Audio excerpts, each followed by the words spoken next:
Holidays are a time to celebrate and relax, but in the summer months there can be a spike in young Australians struggling with anxiety.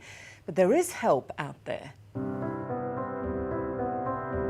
My time at school wasn't easy. I didn't have a lot of friends. As a mother, I always thought that I would be able to make things okay, and I couldn't. I think some GPs are being swamped. What's wrong with Aussie kids and how can we help?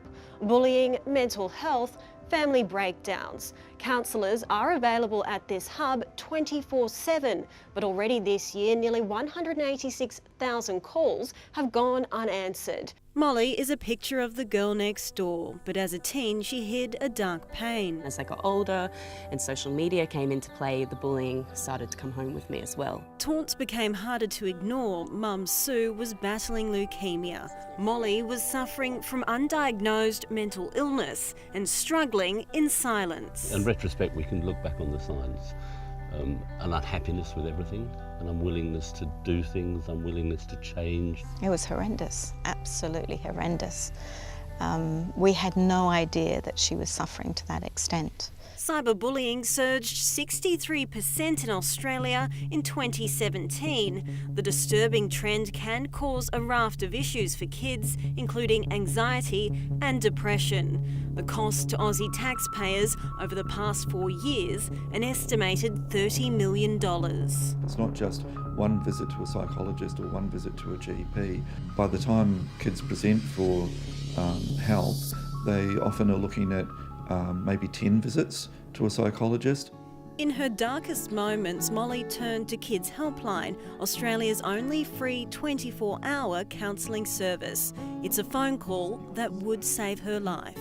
To talk to someone who listened, who felt like they didn't judge and actually gave some helpful advice was amazing. It was a little bit of a game changer for me. Kids Helpline CEO Tracy Adams. We have 130 counsellors. We are really working hard to respond to as many as we can, but we are not meeting the full service. Molly's was just one of 8 million calls answered by the service over the past 20 years. That's around one call every minute. Hello, this is Kids Helpline.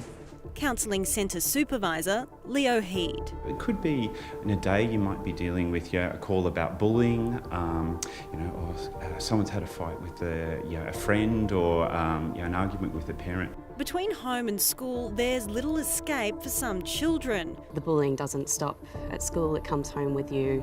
You see not only people attacking you, but you see other people attacking other people. AMA Chair of General Practices, Dr Richard Kidd.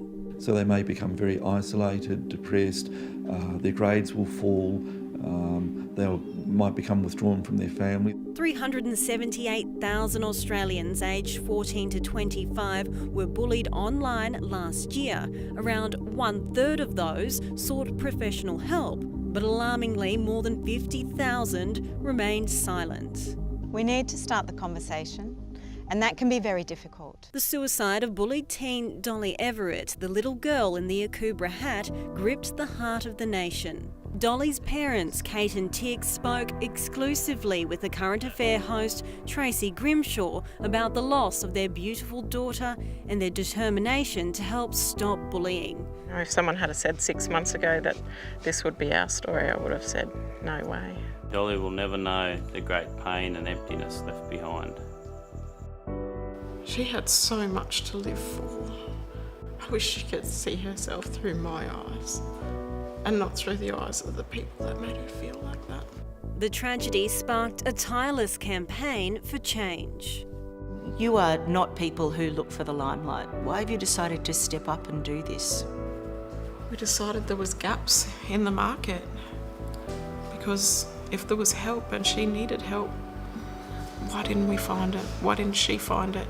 October delivered a win for Kate and Tick. The Queensland Government adopting a raft of measures to combat cyberbullying in schools following a task force investigation. It feels incredible to be heard, and we too hope that this is a national rollout. Dolly turned her pain to paper with this poignant message, breaking the silence and the cycle, one voice at a time. Molly, how important was reaching out? It was so important. Being able to reach out to a counsellor at Kids Helpline literally saved my life and changed my life. It helped my recovery. It kick-started me talking about it and talking to my parents about it. Allow your children to reach out, but if they're not comfortable to speak with you, just know that they're speaking with someone and hopefully getting the support that they need. It's a conversation that could save a life. Having those conversations and normalising them is critical. It's okay to be not to be okay. It goes to show how many kids need help and need support. Incredibly important. If you need assistance, you can contact the Kids Helpline on 1800 55 1800, and you'll find all their details on our homepage.